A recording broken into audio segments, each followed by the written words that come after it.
Assalamualaikum warahmatullahi wabarakatuh.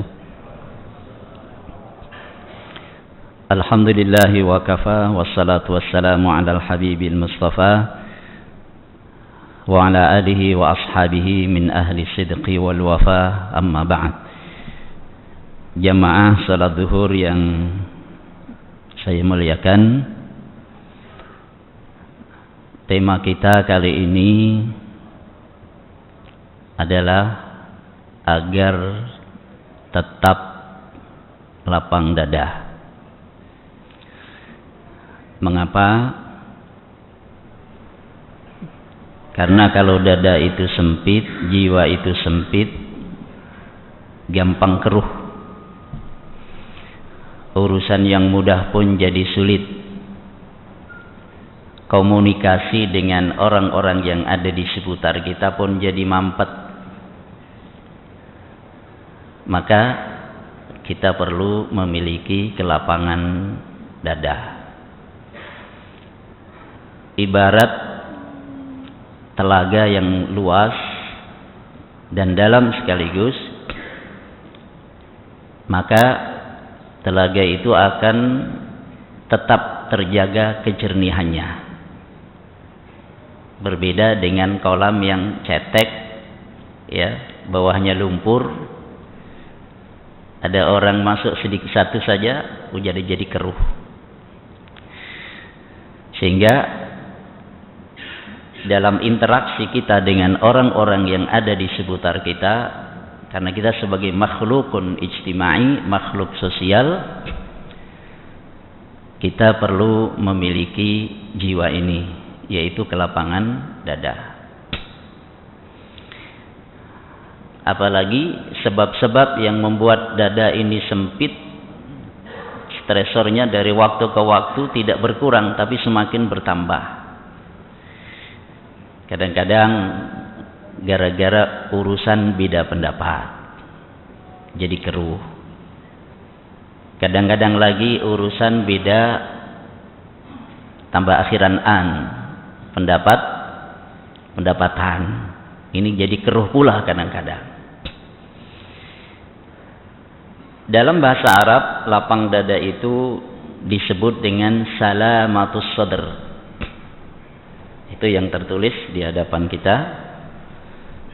Salamatus sadr, yaitu lapang dada. Jamaah sekalian, lapang dada ini apa istimewanya?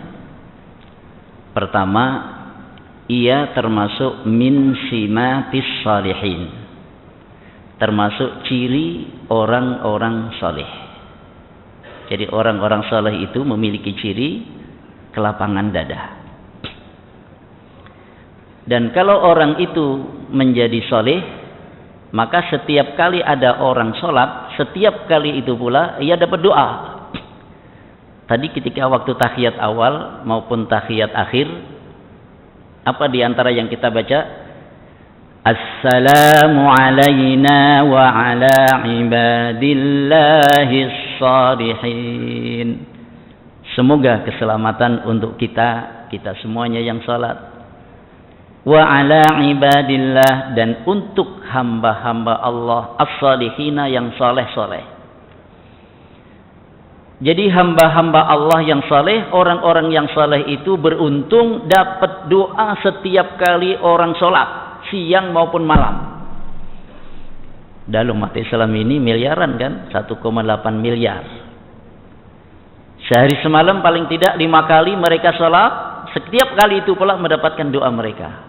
Ini keuntungan orang-orang saleh. Siapakah mereka orang-orang saleh itu?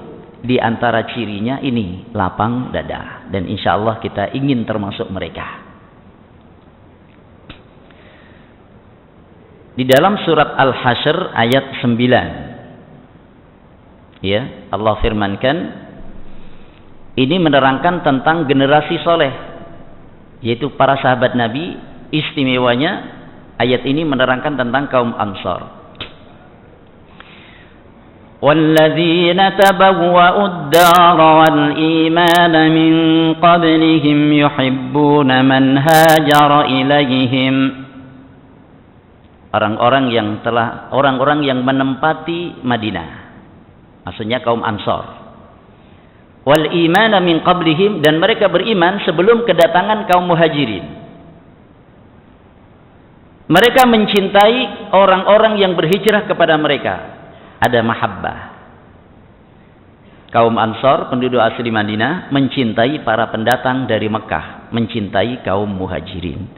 Adanya mahabbah ini salah satu wujud kelapangan dada.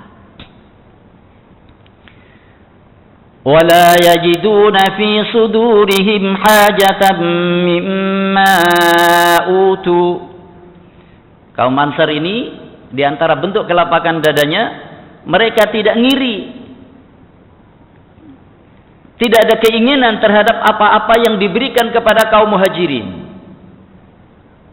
Karena kaum Muhajirin meninggalkan kampung halamannya, meninggalkan hartanya, meninggalkan rumahnya. Dan ketika di Madinah merintis dari awal, maka kalau ada kelonggaran-kelonggaran rezeki dari Nabi, diprioritaskan kepada kaum Muhajirin.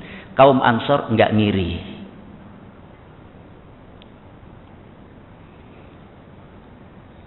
وَيُؤْثِرُونَ عَلَى أَنفُسِهِمْ وَلَوْ كَانَ بِهِمْ خَصَاصَةٌ.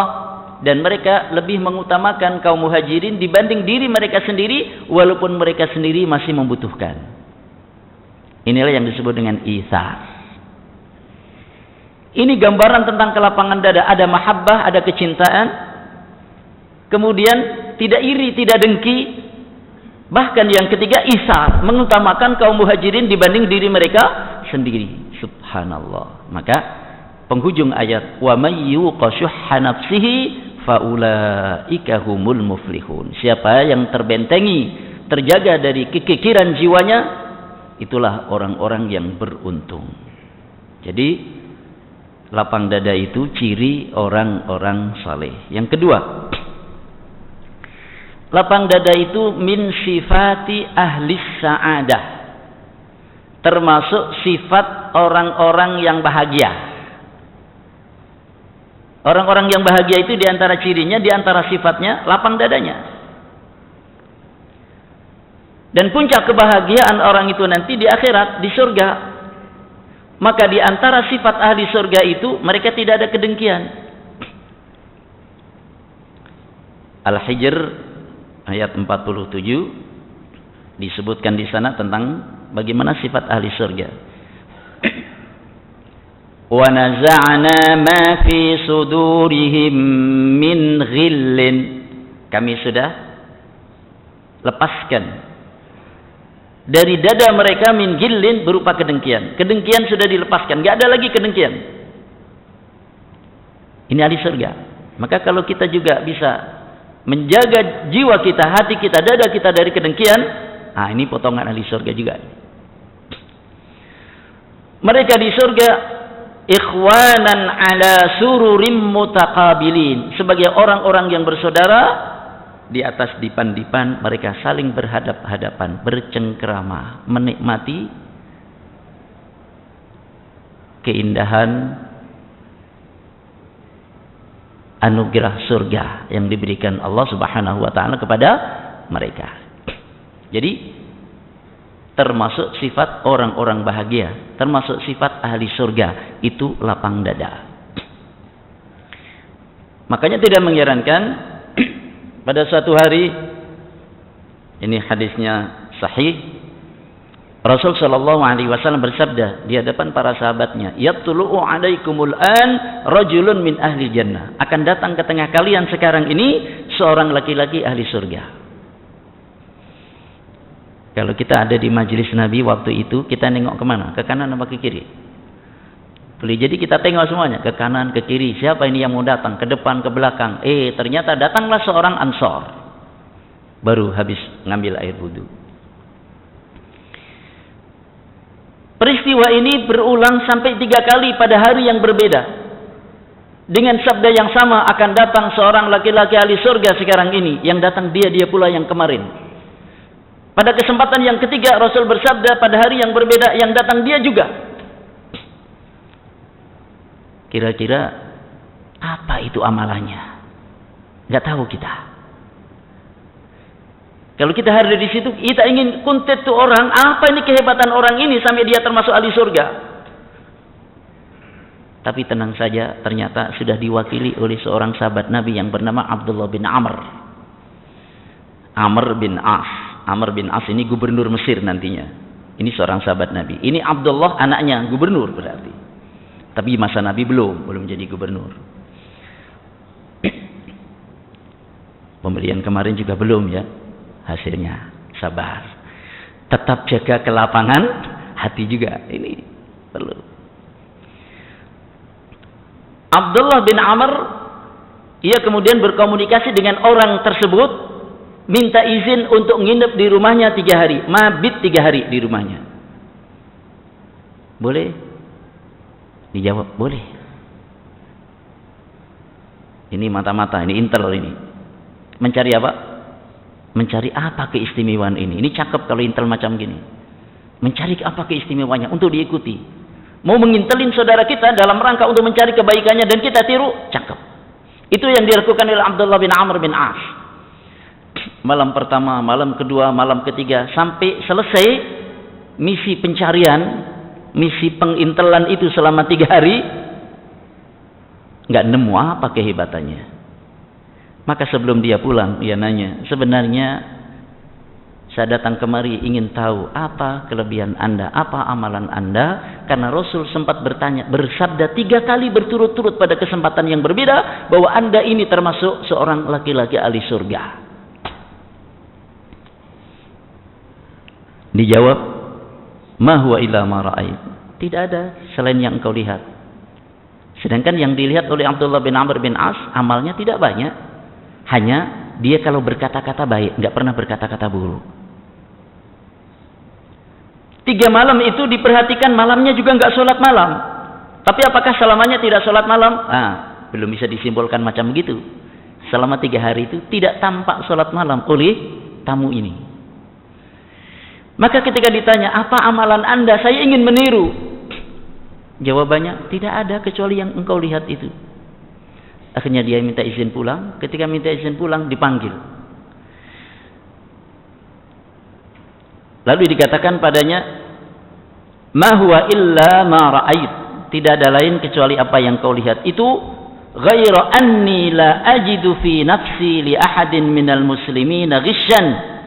Hanya saja saya tidak pernah mendapati di dalam jiwa saya keinginan untuk menipu sesama orang-orang yang muslim. Jadi tidak pernah ada terbesit dalam jiwanya ingin menipu orang lain.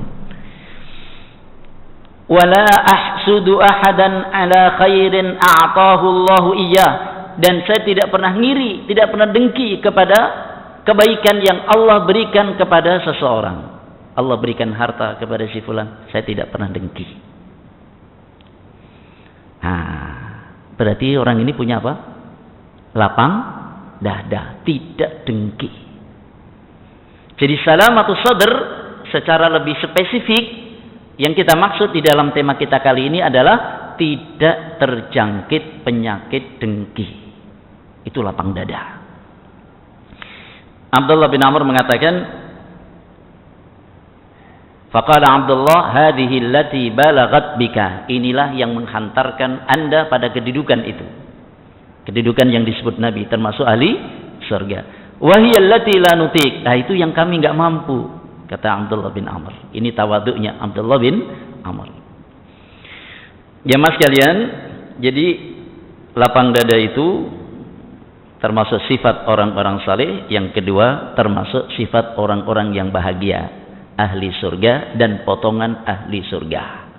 Dan kita ingin punya potongan itu, insyaallah.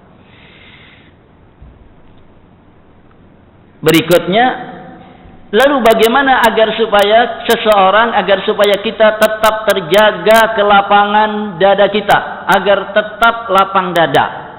Ada beberapa sebab. Asbabu salamatis sadri, sebab-sebab kelapangan dada. Sebab yang pertama adalah asyukuru 'alan ni'mah, mensyukuri nikmat. Untuk mensyukuri nikmat itu tidak perlu nikmat yang baru nanti baru syukur, nggak perlu. Yang ada sudah cukup untuk kita syukuri sambil kita minta tambahan nikmat. Allah tambah, semakin bertambah lagi syukur kita. Jangan menggantungkan syukur kita kepada tambahan nikmat, tapi syukurilah nikmat yang ada agar nikmat yang ada ditambah oleh Allah Subhanahu wa taala. Asyukru 'alan ni'mah. Dalam kaitan ini Rasulullah sallallahu alaihi wasallam bersabda, ini termasuk doa zikir pagi dan sore. Man qala hina yusbihu, siapa yang membaca ketika dia masuk waktu pagi, sore juga baca dia. Allahumma ma asbaha bi min ni'matin, ya Allah, nikmat yang ada padaku pada pagi ini, au bi ahadim min khalqika, atau yang ada pada salah seorang di antara makhlukmu, faminka wahdaka, maka darimu semata, la syarikalak, tidak ada sekutu bagimu, falakal hamdu walaka syukur, maka bagimulah segala puji dan bagimulah segala syukur. Siapa yang membaca ini setiap masuk waktu pagi, kata Nabi, faqad adda syukra dzalikal yaum, sungguh dia telah menunaikan syukur untuk hari itu. Apa isinya? Isi syukur ini adalah menghantarkan seseorang untuk memiliki kelapangan dada. Bagaimana tidak? Rasul ajarkan dalam doa ini, ya Allah, nikmat yang aku terima pagi ini, atau nikmat yang engkau terimakan kepada salah seorang di antara makhlukmu, maka itu semua adalah darimu semata ya Allah, bagimulah segala puji dan syukur. Rasul mengajarkan kita bersyukur bukan saja nikmat yang Allah terimakan kepada kita, tapi juga atas nikmat yang Allah terimakan kepada orang lain. Kita syukuri nikmat yang kita terima sebagaimana kita bersyukur atas nikmat yang Allah berikan kepada orang lain. Senang melihat orang lain senang, bukan hanya senang melihat diri sendiri saja yang senang. Ini lapang dada. Jangan sampai termasuk orang-orang yang sempit dadanya, kalau lihat orang lain dapat nikmat susah, kalau orang lain dapat musibah senang. Ini senang melihat orang lain susah, susah melihat orang lain senang. Itu tanda jiwa yang sempit. Maka kita atasi dengan apa? Kita obati dengan mensyukuri nikmat. Yang kedua, agar kita tetap lapang dada dalam interaksi kita dengan saudara-saudara kita, sesama orang-orang yang beriman terutama, adalah husnudzon. Lawan dari suudzon, lawan dari buruk sangka, yaitu baik sangka. Di dalam surat Al-Hujurat ayat yang ke-12 Allah firmankan, ya ayyuhalladzina amanu ijtanibu katsiran minadh-dhanni inna ba'dadh-dhanni itsm. Sampai di sini saja yang kita baca ayatnya. Wahai orang-orang beriman, jauhilah oleh kalian banyak dari prasangka. Kenapa? Karena sebagian dari prasangka itu dosa, yaitu suudzon. Suudzon yang kemudian ditindaklanjuti dengan omongan berdasarkan suudzon itu. Itulah bahwa sesungguhnya sebagian dari prasangka itu dosa, yaitu suudzon. Jadi agar lapang dada kita berbaik sangka. Coba, kalau umpamanya seseorang buruk sangka kepada temannya, saat ketemu berpapasan, melihat wajahnya juga nggak bisa fair, mengucapkan salam nggak bisa berseri-seri wajahnya. Karena apa? Sudah ada suudzon di dalam jiwanya. Maka lepaskan, hilangkan itu dengan apa? Baik sangka. Kalau ada ghibah dengan lisan, suudzon itu sejatinya juga ghibah dengan hati. Ghibah dengan hati, seseorang itu paling dia begini, paling begini. Dugaan-dugaan itu berarti berbicaranya hati, berarti dighibah dengan hati. maka dilarang oleh Allah Subhanahu wa taala. Apalagi orang-orang yang jelas-jelas zahirnya baik. Kita lihat orang sesuai zahirnya, lalu bagaimana kalau orang nyata-nyata dia memang buruk? Bukan suudzon lagi, memang kita tahu dia buruk. Beda dengan suudzon. Kita lebih waspada, iya. Maka Umar bin Khattab radhiyallahu anhu mengatakan, la tadhunna bi kalimatin kharajat min akhikal mu'min syarran. Jangan pernah engkau menyangka, menduga kalimat yang keluar dari saudaramu yang beriman itu dengan dugaan yang buruk. Wa anta tajidu laha fil khairi mahmala. Selagi engkau punya celah untuk memberi makna yang baik. Jadi kalau ada saudara kita mengatakan satu ungkapan, satu statement ini berpeluang dimaknai negatif, berpeluang dimaknai positif, berpeluang dimaknai antara negatif dan positif.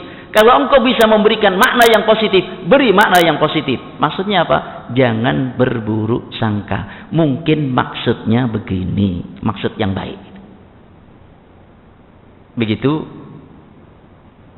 nasihat Umar bin Khattab radhiyallahu an, agar kita memiliki apa? Sikap baik sangka. Jamaah sekalian, berikutnya adalah agar kita memiliki kelapangan dada, tarkut tadakhuli. Tarku itu meninggalkan, tadakhuli itu mencari-cari atau sok ingin tahu urusan orang. Jangan kita usil tentang urusan pribadi orang lain. Karena ini membuat tidak nyaman, membuat hati juga tidak lapang.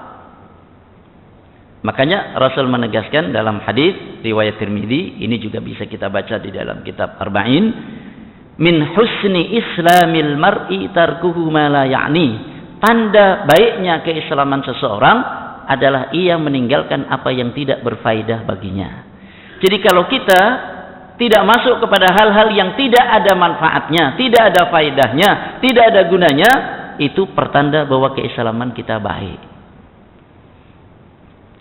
Orang yang suka usil urusan orang lain itu disebut fuduli dalam bahasa Arabnya. Ada seorang kawan dari Kuwait cerita begini, mungkin ini cerita begitu saja.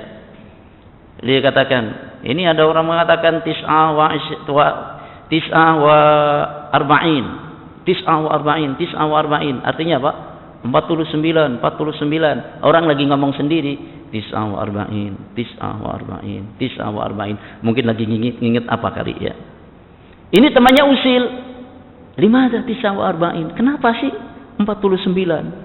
Tapi ini enggak hiraukan. Tetap tis'ah wa arba'in. Dikejar terus. Kenapa ya? Limada tis'ah wa arba'in? Ini kan orang usil kan namanya. Tambahnya yang diusilin ini kesel juga. Akhirnya teplak di mukanya, plak. 50, sekarang 50 katanya. Maksudnya gimana? 49, tepak dia sekali jadi berapa jumlahnya? 50. Makanya jangan jaga usil. Masya Allah. Apalagi sampai mencari-cari aib orang lain. Ini lebih bahaya lagi. Usil yang lebih bahaya lagi. Membuat hati tidak lapang. Dalam urusan suami istri, bersangka baiklah pula antara pasangan. Jangan sampai gara-gara omongan orang kemudian menjadi kiamat yang ada di rumah. Saling menjaga kepercayaan, saling menjaga kejujuran, saling berbaik sangka terhadap orang yang kita cintai. Berikutnya di antara cara yang kita tempuh untuk menjauhi kesempitan dada agar tetap lapang dada adalah tajannubul ghibah, menjauhi ghibah. Bukan saja enggak ghibah, menjauhi. Kalau menggibah itu kan menggunjing. Menjauhi ghibah berarti ada orang berusaha untuk menggunjing, dia stop atau dijauhi. Makanya Rasulullah SAW enggak suka kalau ada orang suka wadul-wadul. Apa wadul-wadul? Suka ngadu-ngadu. Rasul enggak suka. Kata beliau, ini hadis diriwayatkan Imam Tirmidzi, la yuballighuni ahadun an ahadin min ashabi syai'a. Janganlah seseorang menyampaikan tentang seseorang di antara sahabat-sahabatku tentang sesuatu. Maksudnya di sini mengadu. Janganlah seseorang mengadukan kepada saya tentang seseorang yang lain. Karena apa? Fa inni uhibbu an akhruja ilaihim wa ana salimus sadr. Karena sesungguhnya saya ingin keluar ke tengah sahabat-sahabatku itu dalam keadaan lapang dada. Maka Rasul nggak suka mendengar aduan-aduan yang sifatnya ghibah, menyebutkan keburukan ini dan itu. Karena Rasul ingin keluar ke tengah para sahabatnya, memandang semua sahabatnya itu dengan hati yang lapang. Maka kalau orang suka mendengarkan ghibah, hatinya akan sempit. Hari ini dengar cerita tentang si A, besok dapat cerita yang lain tentang si B. Teman-temannya itu si A, B, C, dan sampai Z, diceritain buruknya sama orang, didengerin terus. Akhirnya nggak nyaman. Orang buruk semuanya, nggak ada yang baik ini. Padahal belum tentu seperti itu adanya. Tajannubul ghibah.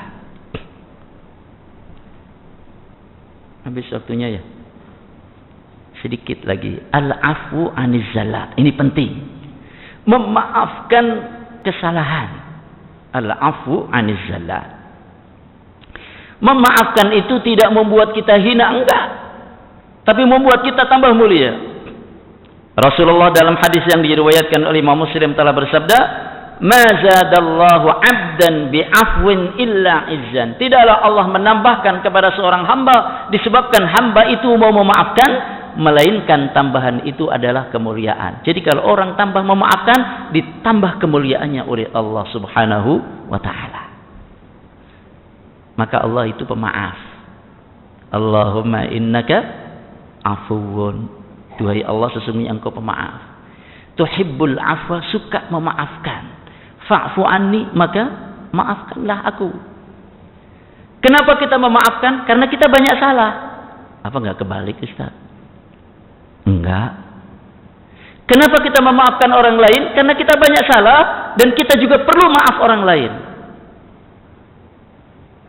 Kenapa kita memaafkan? Karena kita banyak dosa dan kita ingin dosa-dosa kita diampuni Allah Subhanahu wa taala, dan Allah akan memberikan balasan kepada kita sesuai dengan yang kita perbuat terhadap hamba-hamba Allah.